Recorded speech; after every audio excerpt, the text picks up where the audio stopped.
Hello student, आज से मैं आपके बायोलॉजी का सीरीज़ स्टार्ट कर रही हूँ। तो आज पढ़ेंगे आपका फर्स्ट चैप्टर, फर्स्ट यूनिट कह लो, diversity in the living world. ठीक है बच्चे, इसमें आपके कुल मिला के 4 चैप्टर्स हैं। तो मैं इस तरीके का सीरीज़ स्टार्ट कर रही हूँ जिसमें मैं आपको समझाते भी चलूँगी और साथ ही साथ नोट्स का भी प्रिपरेशन कराते हुए चलूँगी। तो जब आप मेरा वीडियो देखोगे तो आपको सारी चीज़ें अच्छे से समझ में आएगी और साथ ही साथ आपका नोट्स भी प्रिपेयर हो जाएगा। तो प्लीज़ वीडियो को देखने के बाद मेरा चैनल सब्सक्राइब जरूर करना। चलो तो स्टार्ट करते हैं, diversity in the living world. पहले हम इसको समझेंगे, बुक में रीडिंग नहीं कराऊंगी, लिखेंगे और समझते चलेंगे। देखो बच्चे, सारी चीज़ पढ़ने से पहले सबसे पहले हमारे दिमाग में आता है कि बायोलॉजी है क्या, है ना। तो हम फर्स्ट देखेंगे व्हाट इज़ बायोलॉजी। बायोलॉजी है क्या, सारी चीज़ें पढ़ लेते हैं लेकिन हमें यही नहीं पता कि बायोलॉजी क्या है। ठीक है, तो ये देखेंगे बायोलॉजी। आप मेरे साथ लिखते भी चलो और समझते भी चलो। बायोलॉजी इज द स्टडी, है ना, of life and living organisms. Okay बच्चे, बायोलॉजी है क्या, study of life and living organism की स्टडी को, यानी कि लाइफ एंड लिविंग ऑर्गेनिज्म की स्टडी को हम बायोलॉजी कहते हैं। फिर इट हेल्प्स, है ना बच्चे, it helps us understand how living things, है ना, live, grow, reproduce, very important line, है ना, and interact, ठीक है, with each other। कितनी इंपॉर्टेंट बात कह रही है ये, कि ये हमें अंडरस्टैंड करने में मदद करता है, क्या, कैसे लिविंग थिंग्स रहते हैं, ग्रो करते हैं, रिप्रोड्यूस करते हैं और एक साथ इंटरेक्ट करते हैं। तो यही है हमारा बायोलॉजी। आज के बाद आपसे कोई पूछेगा कि बायोलॉजी क्या है, तो आप क्या कहोगे, ऐसी चीज़ों की स्टडी, लिविंग ऑर्गेनिजम्स की स्टडी, लाइफ की स्टडी, और इस साथ साथ हमें अंडरस्टैंड करता है, करने में हमें मदद करता है कि कैसे ऑर्गेनिजम्स रहते हैं, ग्रो करते हैं, रिप्रोड्यूस करते हैं और एक दूसरे से कैसे इंटरेक्ट करते हैं। ओके, तो अब स्टार्ट करेंगे what is diversity. What is diversity, जो कि आपके चैप्टर का नेम है। देखो बच्चे, डाइवर्सिटी क्या है, आपको डाइवर्सिटी हर जगह दिखाई पड़ेगी, मीन्स वैरायटी। अगर आप ऑर्गेनिजम्स की बात करोगे तो प्लांट्स है, एनिमल्स है, बर्ड्स है, फंजाई है, बैक्टीरिया, इनमें आपको बहुत सारी वैरायटीज मिलेगी। उसके शेप्स में चेंजेस हो गए, किसी के साइज में चेंजेस होगा, तो ये सारी चीज़ें क्या है, डाइवर्सिटी है ना। तो हमें लिखना होगा अगर, तो हम क्या लिखेंगे, डाइवर्सिटी मीन्स वैरायटी, है ना, मीन्स वैरायटी और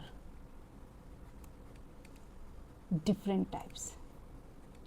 यानी कि डाइवर्सिटी क्या है, वैरायटी और डिफरेंट टाइप्स। माने कि इसको आप ये ऐसे कह सकते हो कि अलग अलग चीज़ों का जितना डिफरेंसेज है, जितने ऑर्गेनिजम्स में डिफरेंसेज है, उसको जानना, और क्या क्या वैरायटीज़ है उसको जानना, क्या है, डाइवर्सिटी है ना। अब देखो, द लिविंग, डोंट वरी, आपको सारी चीज़ समझ में आएगी, कंटेन्स मिलियंस, है ना, ऑफ डिफरेंट, ओके, ऑर्गेनिजम्स, है ना। लिविंग वर्ल्ड में कितने सारे मिलियंस, कह लो, डिफरेंट डिफरेंट ऑर्गेनिजम्स हैं, जिसमें से कुछ एग्जाम्पल्स हैं सच एज, है ना, सच एज ले लो, प्लांट हो गए, एनिमल्स, प्लांट्स में भी आप कितनी ज़्यादा वैराइटीज चेक करोगे, श्रब्स, हर्ब्स, ट्रीज, है ना, उनके शेप्स अलग है, साइजेस अलग हैं, बर्ड्स, हाँ, फंजाई एंड बैक्टीरिया, है ना बच्चे। इन चीज़ों के बारे में डिफरेंसेस को जानना, इनके अलग अलग वैरायटी को जानना, क्या है, हमारा डाइवर्सिटी है ना। Each organism is different in size, shapes and behaviour. Okay, अब देखेंगे आपके बुक्स में कुछ अर्ली ह्यूमंस के बारे में दिया हुआ है कि अर्ली ह्यूमंस कैसे इस चीज़ों को जानते थे और क्या क्या चीज़ें वो मतलब पूछते भी थे, है ना, वर्शिप करते थे, एयर की, आपके रॉक्स की, क्योंकि जितनी भी नेचुरल चीज़ें थी उसकी वो वर्शिप करते थे, है ना। तो इसको देख लेंगे कि अर्ली ह्यूमंस क्या करते थे। अर्ली ह्यूमन,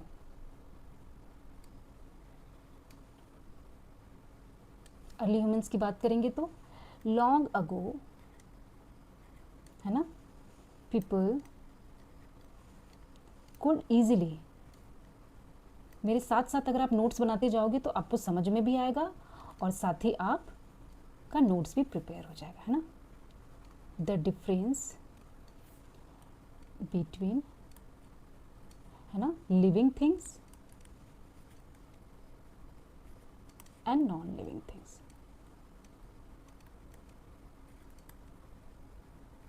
देखो ये क्या कह रहा है कि बहुत पहले जो पीपल थे ना वो आसानी से बता सकते थे कि नॉन लिविंग थिंग्स क्या है और लिविंग थिंग्स क्या है ना।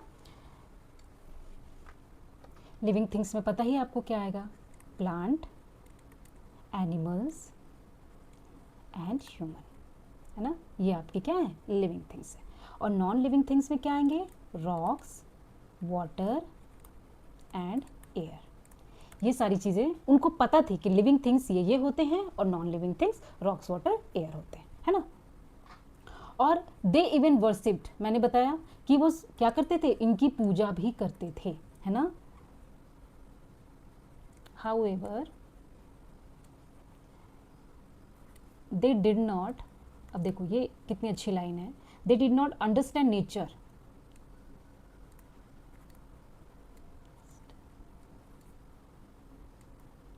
नेचर साइंटिफिकली, मतलब साइंस की बात करें उस टाइम पे साइंस इतना डेवलप नहीं था, है ना, उनको नेचुरल ऑब्जेक्ट्स नहीं पता थे, उसके बावजूद भी वो क्या करते थे, इनकी पूजा करते थे, है ना।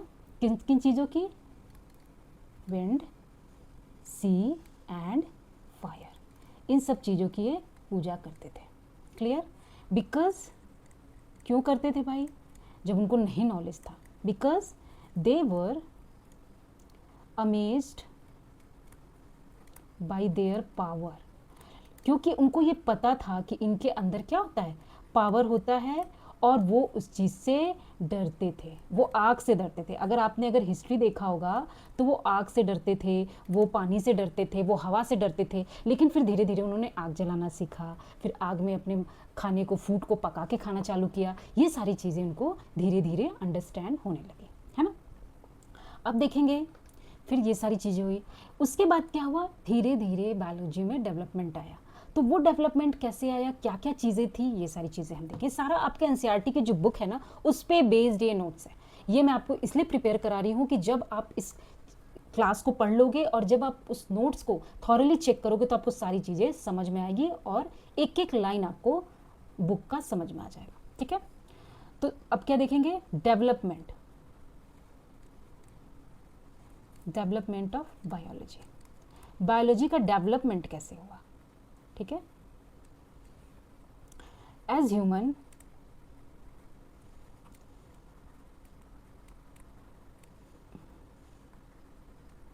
बिकम मोर पावर, है ना, मोर पावर, नॉलेजेबल, है ना, मोर पावर हुआ, नॉलेजेबल हुए, ठीक है, नॉलेजेबल, दे started studying living organisms carefully।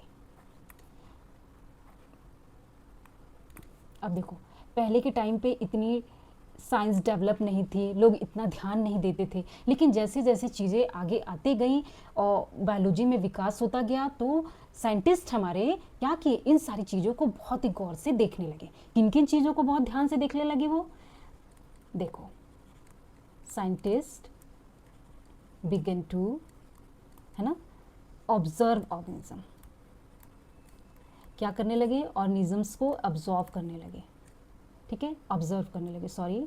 फिर कंपेयर देम, उसको आपस में कंपैरिजन करने लगे कि इनके शेप्स में, साइज में और उनके सेल्स के, अभी आगे आप सारी चीज़ें पढ़ोगे में क्या फ़र्क है, सेल्स तो नहीं कहेंगे, सेल्स तो बाद में डेवलपमेंट इन चीज़ों में, जैसे आपके माइक्रोस्कोप्स में डेवलपमेंट हुआ तब सेल्स के बारे में पता चला, है ना। फिर क्या हुआ, give them scientific name, give them scientific name, है ना, साइंटिफिक नेम। उनको क्या किया, कंपेयर किया एक दूसरे से, किस तरफ हम कहाँ रख सकते हैं, ये सारी चीज़ें हम पढ़ेंगे, जीनस, स्पीसीज, किंगडम, है ना। Give them scientific name. फिर ग्रुप सिमिलर ऑर्गेनिजम्स टुगेदर, है ना। फिर वो क्या करने लगे, जो भी सिमिलर ऑर्गेनिजम्स होते थे उनका उन्होंने ग्रुप बनाया, ठीक है, और उनको साइंटिफिक नेम दिया, ग्रुप बनाया, ये सारी चीज़ें उन्होंने की। फिर क्या किया, दिस लेड, है ना, this led to the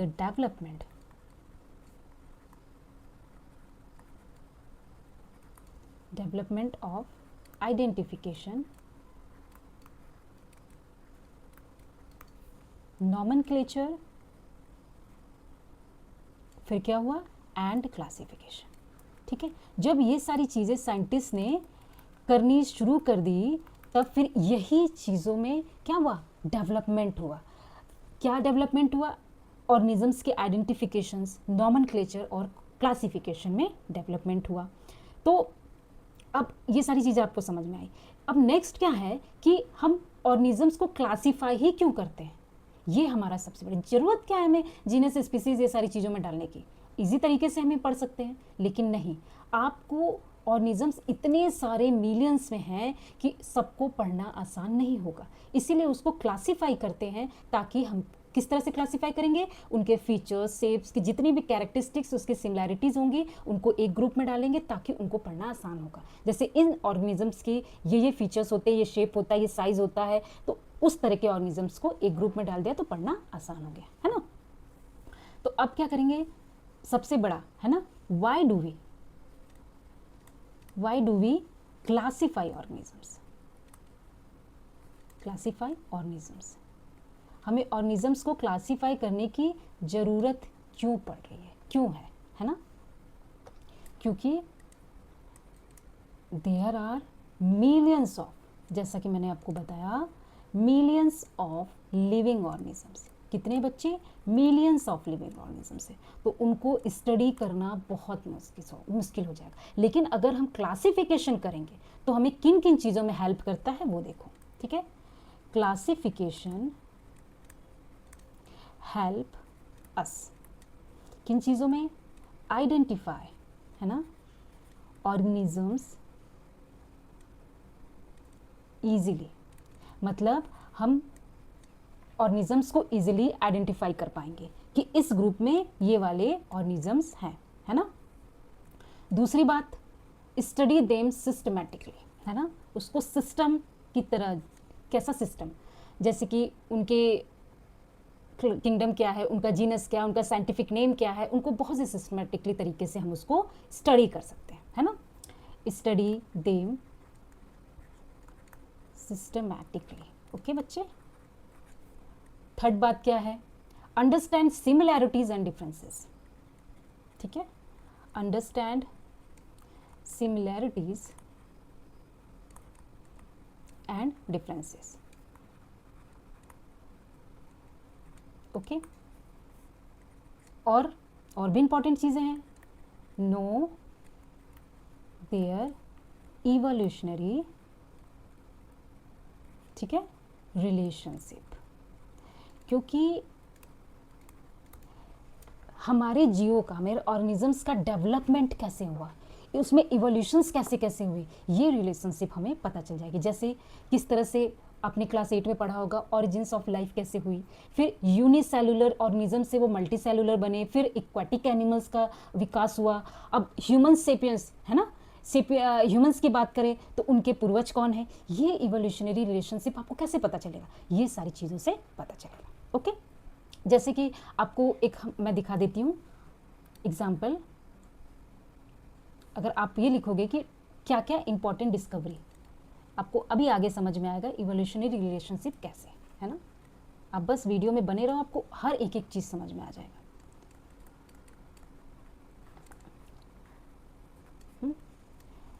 Scientists found that, है ना, all living organisms found that all living organisms क्या है, रिलेटेड टू ईच अदर। देखो यहीं पे आपके क्वेश्चंस का आंसर मिल जाएगा। उन्होंने, साइंटिस्ट ने क्या पाया कि ऑर्गेनिजम्स है ना वो एक दूसरे से क्या है, रिलेटेड है। ठीक है, क्योंकि ऑब्वियसली अब अपनी बात करें तो हमें जन्म किसने दिया, हमारे माता पिता ने दिया। माता पिता को जन्म किसी और ने दिया, नानी नाना ने, अब उनको जन्म उनके माता पिता ने दिया, फिर उनको जन्म उनके माता, मतलब अगर हम रिलेशनशिप बनाए है ना तो हमारे एंसेस्टर से हमारा क्या हुआ, विकास हुआ, डेवलपमेंट हुआ, बर्थ हुआ। तो इसी तरह साइंटिस्ट ने पाया कि जितने भी लिविंग ऑर्गेनिजम्स है ना वो एक दूसरे से क्या करते हैं, रिलेटेड होते हैं। और एंसेस्टर वाली बात अभी आपको ये टॉपिक में पता चल जाएगी, है ना। These relations exist, है ना, because they evolved from common ancestors, है ना, very important line, over million of years, है ना, million of years।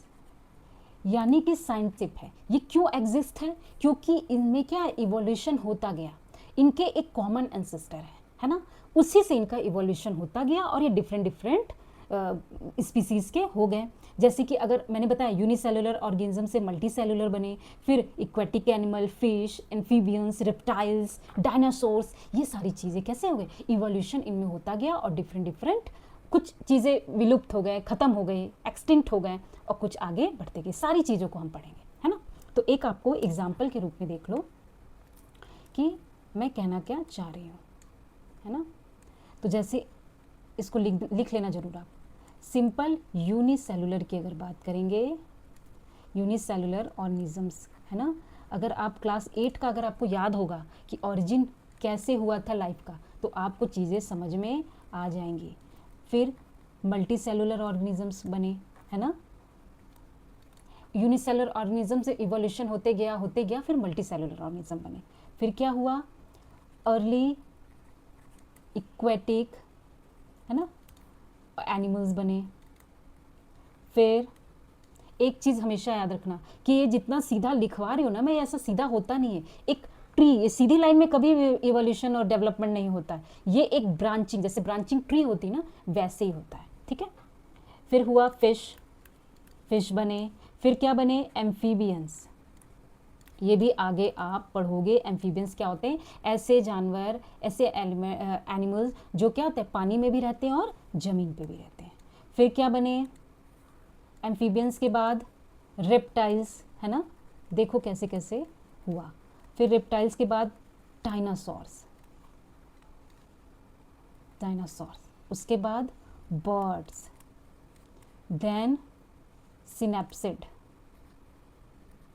मतलब यहाँ से आपके वर्टिब्रेट एनिमल्स शुरू हो गए, एंशिएंट वर्टिब्रेट एनिमल्स, है ना, ऐसे एनिमल्स जिनमें बैकबोन पाया जाता है। ठीक है, और देखो उसके बाद सिनेप्सिड के बाद क्या आएंगे, मैमल्स, है ना, एंड देन मैमल्स से क्या बने, human, dogs and elephant. Mammals किसको कहते हैं, ऐसे एनिमल्स जो बच्चे देते हैं, मैमरी ग्लैंड पाया जाता है। ठीक है, वो होते हैं मैमल्स। तो आपको ये चीज़ें समझ आई कि कैसे कैसे इवोल्यूशंस होता गया है। तो यही कहना चाह रहे हैं कि साइंटिस्ट ने क्या पाया कि ये सारे ऑर्गेनिजम्स एक दूसरे से क्या है, रिलेटेड है।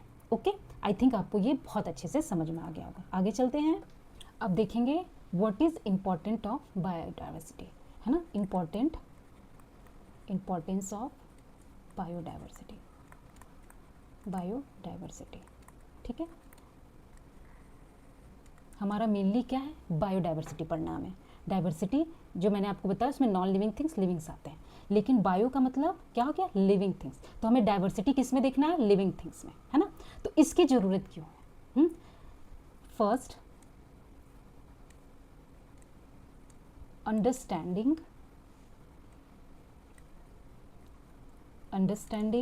बायोडाइवर्सिटी, है ना,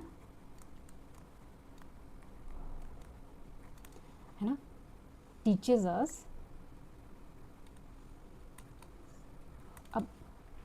अगर हम बायोडाइवर्सिटी को अंडरस्टैंड करें तो ये हमें क्या सिखाता है, ये क्या बताता है ना, कि एवरी ऑर्गेनिजम्स इज इम्पॉर्टेंट, मतलब कि सारे ऑर्गेनिजम्स क्या हैं, इक्वली इम्पॉर्टेंट है, हमें सारे ऑर्गेनिजम्स के बारे में पता होना चाहिए, है ना। वी शुड प्रोटेक्ट एनिमल्स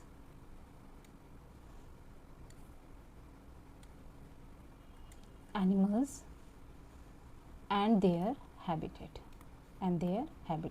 मतलब कि हमें एनिमल्स को प्रोटेक्ट करना चाहिए, साथ ही साथ उनके हैबिटेट को, उनका रहन सहन क्या, वो कहाँ रहते हैं, ये सारी चीज़ों को भी प्रोटेक्ट करना चाहिए। Okay, conservation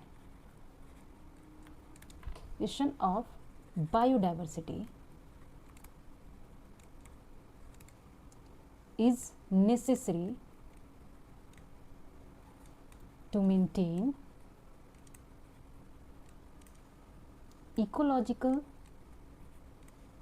balance. क्या कह रहा है ये बात, कि जो हमें बायोडाइवर्सिटी का कंजर्वेशन है ना, वो बहुत ज़्यादा नेसेसरी है। क्यों? क्योंकि इकोलॉजिकल बैलेंस भी बहुत ज़रूरी है। क्या मतलब हुआ इसका, मतलब अगर इकोसिस्टम की आप बात करोगे तो जितने भी लिविंग ऑर्गेनिजम्स हैं ना, उनके अपने अपने रोल्स होते हैं इकोसिस्टम को बैलेंस रखने के लिए। अगर एक भी गड़बड़ हो जाए या डिस्ट्रॉय हो जाए, नष्ट हो जाए, तो हमारा क्या होगा, इकोसिस्टम बिल्कुल गड़बड़ हो जाएगा। अब जैसे प्लांट की आप बात करो तो वो ऑक्सीजन देता है। अब प्लांट अगर उनके कंजर्वेशन को हम नहीं बताएंगे, बचाएंगे, पेड़ों को काटते जाएंगे, तो क्या होगा, ऑक्सीजन मिलना बंद हो जाएगा, टेम्परेचर हमारा इंक्रीजेस होते जा रहा है, ग्लोबल वार्मिंग बढ़ रही है, तो क्या हो रहा है, इकोसिस्टम डिस्टर्ब हो रहा है। अगर बीज की बात करोगे तो बीज हमारी किसमें मदद करती है, पॉलिनेशंस में मदद करती है, तो उनकी भी कंजर्वेशन, उनकी चीज़ों को भी बचाना बहुत ज़रूरी है। प्रीडेटर्स हो गए, हमारे डिकम्पोजर्स हो गए, तो conservation of biodiversity very very important because of the safe to ecosystem, है ना, इकोलॉजिकल बैलेंस, ये सारी चीज़ें मेंटेन करना बहुत ज़्यादा ज़रूरी है। और ये क्या बताता है कि इम्पॉर्टेंस ऑफ बायोडाइवर्सिटी में ये सारी चीज़ें हमें पता चलती है। तो जब भी इवोल्यूशनरी बायोलॉजिस्ट की बात आएगी तो हमारे जहन में किन की बात आएगी, अर्नस्ट मेयर की, है ना, अर्नस्ट मेयर कह सकते हो, अर्नस्ट मायर कह सकते हो, है ना। तो ये थे कौन, ये जानना पहले ज़रूरी है कि ये थे कौन। तो हम क्या कहेंगे, हु वॉज अर्नस्ट मेयर, थे कौन, तो ये थे, Ernst Mayr was a famous, क्या थे,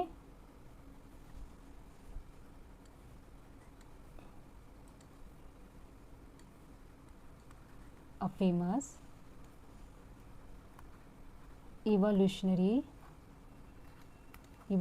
बायोलॉजिस्ट थे, ठीक है, बायोलॉजिस्ट थे। ओके, फिर इनके बारे में क्या बात आती है, he was born on 5 July 1904 in Kempten Germany, है ना। ये कहाँ बॉर्न हुए थे, 5 जुलाई 1904 in Kempten Germany. Okay, because of his great work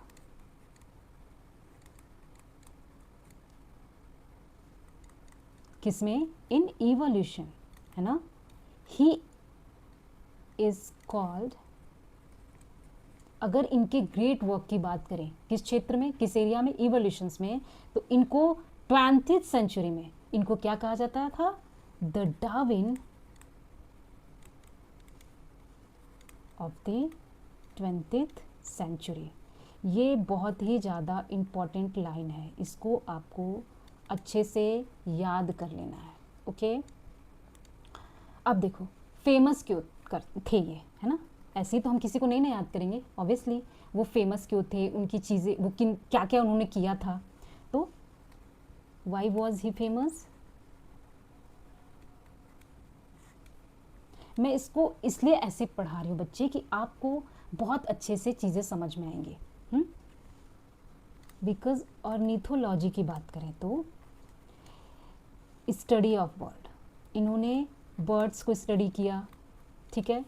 फिर क्या किया इन्होंने, एक सेकेंड,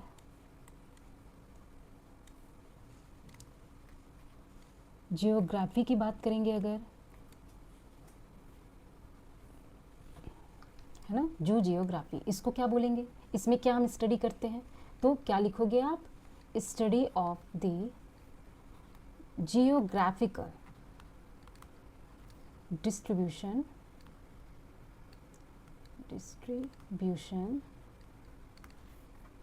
ऑफ एनिमल्स। इसका मतलब क्या हुआ कि एनिमल्स किस रीजन में पाए जाते हैं, वो वहाँ पाए क्यों जाते हैं, ये चीज़ों को उन्होंने स्टडी किया। ठीक है। तीसरी बात क्या उन्होंने स्टडी की, इवोल्यूशंस की, है ना, how organisms change over time, कैसे organisms time to time change होते गए, ये सारी चीज़ों के बारे में उन्होंने स्टडी किया। फिर क्या, टैक्सोनॉमी एंड सिस्टमैटिक, अगर इसकी बात करेंगे तो इन्होंने क्या क्या किया, आइडेंटिफिकेशन, नेमिंग, क्लासिफिकेशन और and evolution relationships of organism. Okay बच्चे, ये चीज़ आपको समझ में आ गई। अगर टैक्सोनॉमी और सिस्टमैटिक की बात करें तो इन्होंने आइडेंटिफिकेशन किया, नेमिंग किया, फिर क्लासिफिकेशन के बारे में बताया, फिर इवोल्यूशंस बताया कि किस तरीके से ऑर्गेनिजम्स के अपने रिलेशनशिप होते हैं, है ना, कैसे कैसे इवॉल्व होते गए। ओके, तो ये आपको सारी चीज़ें समझ में आई। इनका सबसे, ये भी लिख लो, इम्पॉर्टेंट एक क्या था, कॉन्ट्रीब्यूशन था। क्या कॉन्ट्रीब्यूशन था कि he explained why there are so many different species of earth on earth, है ना, on earth। ठीक है बच्चे, और बायोलॉजिकल स्पीसीज का इन्होंने क्या किया, कॉन्सेप्ट दिया, है ना बच्चे। इनका ये इम्पॉर्टेंट कंट्रीब्यूशन है, क्या कि इन्होंने बताया कि why there are so many different, क्यों डिफरेंट डिफरेंट स्पीसीज हैं अर्थ पे, और उन्होंने बायोलॉजिकल स्पीसीज कॉन्सेप्ट को दिया। ये अभी इसको बहुत अच्छे से आगे भी समझोगे। थोड़ा सा मैं आपको एक आइडिया बता देती हूँ कि ये सारी चीज़ें होती क्या है ना, ताकि आप कंफ्यूज ना करो। Biological speech concept, biological species concept की अगर बात करेंगे, बहुत इम्पॉर्टेंट कॉन्सेप्ट दिया था इन्होंने, है ना। क्या दिया था इन्होंने कि मतलब a species is a group of organisms that can interbreed, ठीक है, interbreed naturally and produce fertile offspring। इसका मतलब क्या हुआ, इन्होंने बताया कि एक ऐसा स्पीसीज होता है ग्रुप का, है ना, ऑर्गेनिजम्स ऑफ ग्रुप का, कि जो इंटरब्रीड कर सकते हैं नेचुरली और अपने ही जैसे ऑफस्प्रिंग को क्या कर सकते हैं, पैदा कर सकते हैं ना। इसको आसान भाषा में समझोगे तो बच्चे, स्पीसीज ऐसे ऑर्गेनिज्म का ग्रुप होता है जो नेचुरल कंडीशंस में आपस में इंटरब्रीड कर सकते हैं और अपने ही जैसे ऐसे ऑफस्प्रिंग पैदा कर सकते हैं जो फ्यूचर में खुद भी रिप्रोड्यूस कर सकता है। ओके, मतलब फर्टाइल होगा, इनफर्टाइल नहीं होगा। जैसे कि मेल की बात करें, है ना, ह्यूमंस की बात करें, मेल फीमेल आपस में क्या करते हैं, रिप्रोड्यूस करते हैं, तो अपनी जैसी संतान पैदा करते हैं, तो वो आगे भी जाकर क्या कर सकते हैं, बच्चा पैदा कर सकते हैं। इसको एग्जाम्पल की तरह लोगे तो एग्जाम्पल में क्या आ जाएगा कि अगर डॉग और डॉग को, है ना, डॉग और डॉग इंटरब्रीड करते हैं तो फर्टाइल पपीज़, है ना, जो भी छोटे पपीज़ होते हैं वो पैदा होते हैं, है ना, सेम होते हैं। और ये कैसे होते हैं, ये फर्टाइल होते हैं, ठीक है। लेकिन अगर हॉर्स और डंकी की बात करें तो ये आपस में अगर इंटरब्रीड करेंगे तो ये क्या होंगे बच्चे, म्यूल, मतलब इनफर्टाइल बच्चे होते हैं इनके। ओके, क्लियर है ये बात? आई थिंक आपको ये समझ में आ गई होगी। यानी सेम ग्रुप के लोग आपस में रिप्रोड्यूस करते हैं तो अपने ही जैसे ऑफस्प्रिंग यानी बच्चे पैदा करते हैं जो कि फर्टाइल होते हैं, है ना। लेकिन अगर डिफरेंट ग्रुप की बात करेंगे तो वो इनफर्टाइल। अगर डॉग से इंटरब्रीड करता, अरे हॉर्स से इंटरब्रीड करेगा तो फर्टाइल बच्चे पैदा करेगा, डोंकी से करेगा तो फर्टाइल। बट डिफरेंट ग्रुप होगा तो उनके बच्चे कैसे होंगे बच्चे, इनफर्टाइल। ओके, अब इनके अवार्ड्स को देख लेते हैं। इनको अवार्ड्स किन किन चीज़ों में मिला था, क्लियर।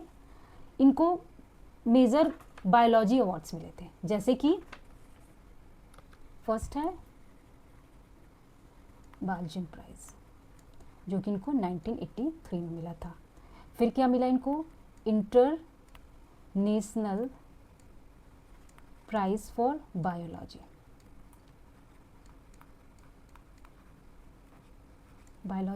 ये कब मिला था, 1994 में। थर्ड क्राफोर्ड, ठीक है, प्राइज जो कि इन्हें मिला था 1999 में। ओके, अब he died in 2004 at the age of 100 year. इतनी इनकी कंट्रीब्यूशन हमारी बायोलॉजी में है ना। अब देखो बच्चे, ये डाइवर्सिटी ऑफ जो आपका यूनिट फर्स्ट का चैप्टर है, अभी उसमें आपके 4 चैप्टर हैं वो पढ़ना है, लेकिन डाइवर्सिटी क्या है ये सारी चीज़ें मैंने आपको बता दी। अब देखो, यानी कि मैंने आपको ये पढ़ा दिया। अब हम नेक्स्ट से पढ़ेंगे the living world. Chapter wise हम चलते चलेंगे बच्चे और समझते चलेंगे। आई होप आपको मेरा वीडियो पसंद आया तो प्लीज़ सब्सक्राइब करिएगा, लाइक करिएगा, शेयर करिएगा। Thank you so much.